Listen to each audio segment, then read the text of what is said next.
The Inquisitor's Apprentice. So this is not only fantasy, this is alternate reality.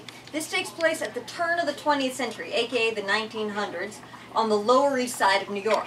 At that time in history, and this is in real history, that's where all the poor immigrants and the Jews lived. But in this version of history, magic is real.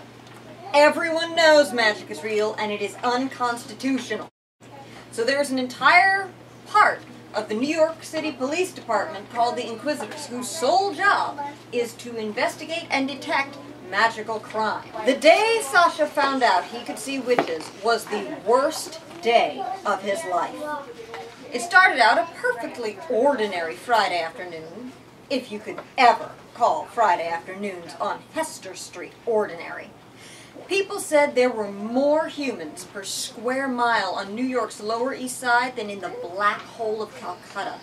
And you could feel the shivery, static charge of their magic, both the legal and the illegal kind. Mobs of housewives jostled and hollered, desperate to get their Shabbos shopping done before sunset. Most Fridays, Sasha's mother got off work at the Pentacle Shirtwaist Factory just in time to race home, grab the week's savings out of the pickle jar behind the stove, and dash back outside half an hour before sunset. That was when the real craziness began. Let's stop off at Mrs. Lasky's Bakery for some rugala. The big English sign over the door said Lasky and Daughters Kosher Baked Goods. But that was only there to fool the cops. Nosh on this! Our deliciously efficacious knishes are guaranteed to get any girl married within the year. Sasha had never quite understood why magic was illegal in America. He just knew that it was.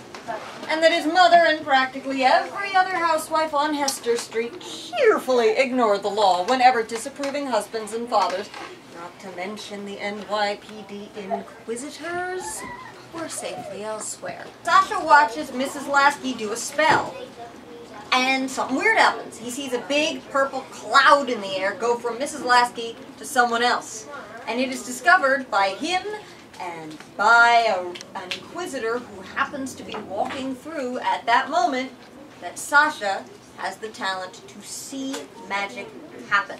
This is a very rare talent. It gets Mrs. Lasky in trouble, but it gets him a job as the first Jewish Inquisitor's apprentice. What an honor to have an Inquisitor in the family! Muller told Sasha's mother when she'd read the letter to him for the 40th time or so. It's almost as good as a doctor! It's a mazel! Mrs. Kessler agreed from her place at one end of the rickety table that filled up half of the Kessler's kitchen. A real blessing!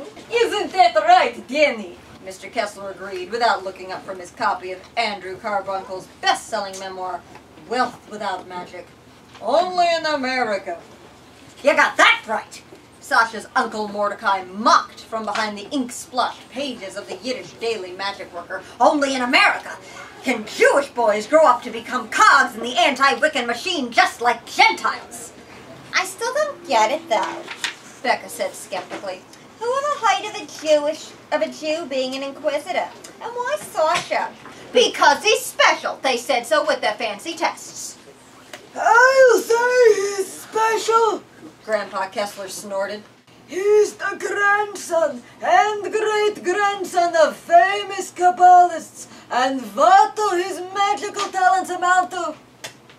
Popkiss! That means nothing. The main point is that this apprenticeship is a great opportunity for Sasha. Isn't it, Sasha? Yeah. Sure, Sasha mumbled. But actually, he wasn't sure at all. On the one hand, there was the money. It was exciting to imagine himself all grown up and making enough money to move his family out of the tenements and into the wide-open green spaces of Brooklyn. It was nice to picture his mother and sister quitting their jobs at the Pentacle Shirtwaist Factory. Or his father studying all day like the learned man he was instead of wrecking his back hauling slimy barrels of fish at the East River docks. Yeah, that was a thing that frequently happened to immigrants in those days and frequently happens to immigrants today. In your country, you might be a celebrated violinist. You might be a doctor. a scholar. You come here, you are a janitor, a dock worker, a nurse, a housekeeper. It's sad, but it's true. Like a job like being a housemaid or like working at the docks, it doesn't always use your education. It uses like your physical strength.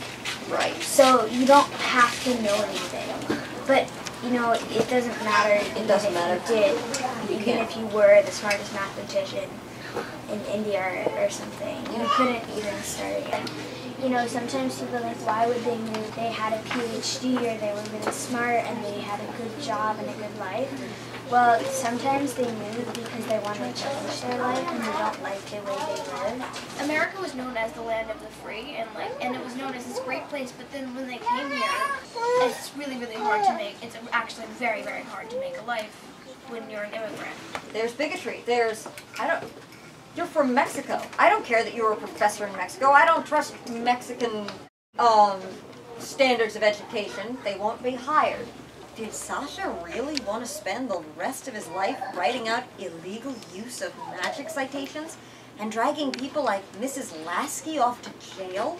This back alley witchery is a public disgrace, and it's against religion too.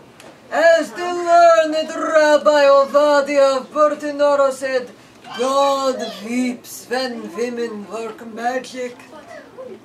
Well, maybe God wouldn't have to weep if the men would let women into shul to study real Kabbalah, Becca said tartly.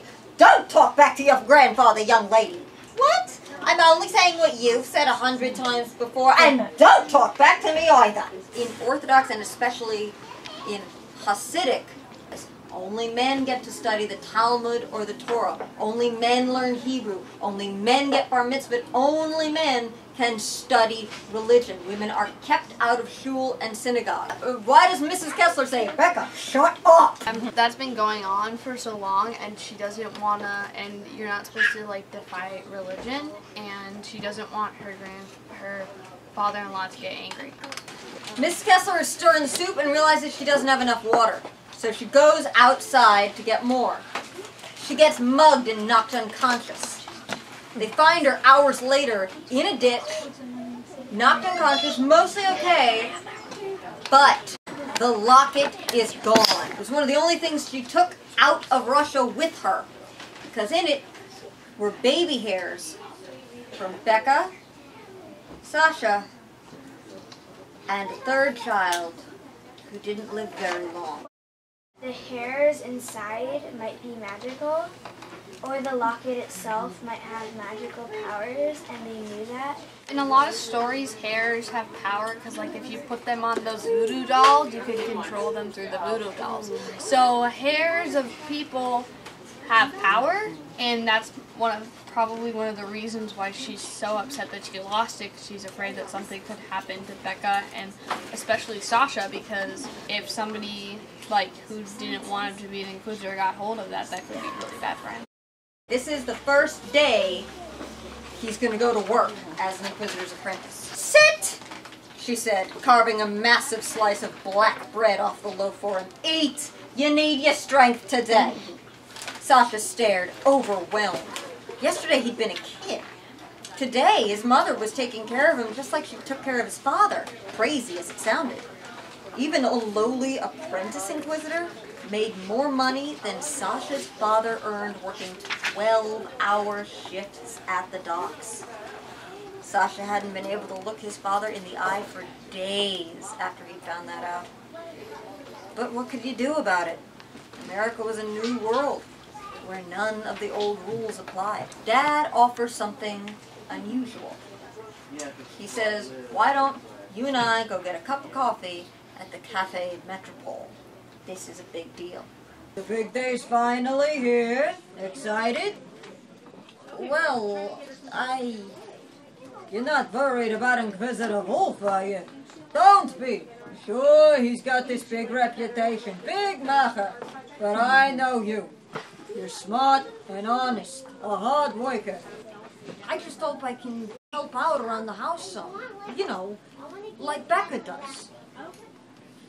He knew he'd made a mistake as soon as he said the words. He'd known his father was ashamed when Becca had to quit school to work at Pinnacle. You mean help out with money? Mr. Kessler asked stiffly. You think we took you out of school just so you could make money for us? We did it for your future. I know, but No buts! You've been handed a chance in life, and I want you to grab it with both hands and not look back. You understand me? Promise! okay, I promise. Yeah, this is like very different from Sea of Trolls. I remember that a long time ago. I remember specifically how the dad treated his son. It was very different than this because it seems like Mr. Kessler actually cares about Sasha and Becca because they had a bad life, but they want their children to turn out differently, right? Bingo. Like, they don't pick favorites between their child. They think that they're kind of equal. But in the Sea of Trolls, like Giles Cook, like, he prefers Lucy a lot more than he likes Jack. In Jack's family, it's all about you shouldn't want to move above your station. And I had disappointments, you should have the same disappointments. It builds character.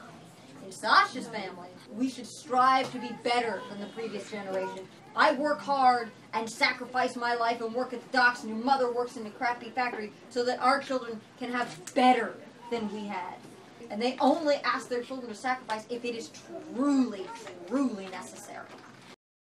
But in his mind, Sasha was promising something very different. I'll do whatever it takes to keep this job, he swore. I'll be the best Inquisitor's apprentice anyone's ever seen, and the fastest to make Inquisitor. I won't rest until you've quit the docks, and Becca's gone to college, and Mama's sewn her last shirtwaist. That is the Inquisitor's Apprentice.